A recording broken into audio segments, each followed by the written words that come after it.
Sergio Silva, rimontare da un 5-0 e vincere 8-5, credo ti abbia fatto piacere, però eri molto arrabbiato alla fine del primo tempo. Penso che erano arrabbiati anche i giocatori perché i nostri giocatori, la nostra squadra non è quella che ha giocato i primi 15 minuti. Non era poi semplice fare quello che abbiamo fatto dopo, quindi i complimenti ai ragazzi vanno comunque fatti perché hanno ribaltato una partita che come si era messa non era facile. Non so se sarò presuntuoso, ma dico che abbiamo fatto tutto noi nel male e nel bene, per la differenza secondo me è questa. Un Francesco Banini devastante, di una serata avete recuperato anche Fantozzi.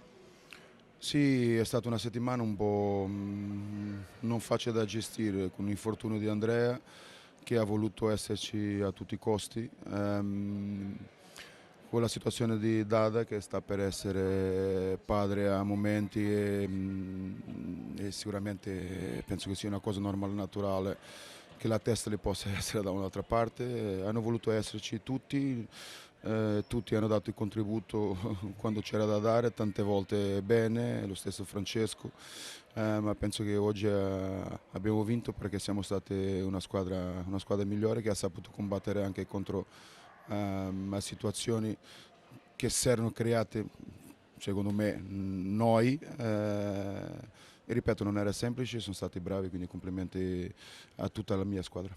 Senti, l'ultima battuta sul pubblico, è bello giocare con questo clima. Sì, è un derby molto sentito, si è visto.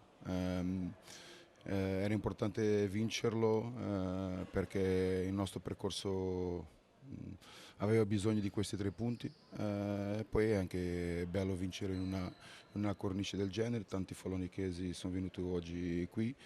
Un bel derby, un bel spettacolo pieno di gol. Penso che la gente può essere molto soddisfatta, noi lo siamo a metà perché abbiamo vinto.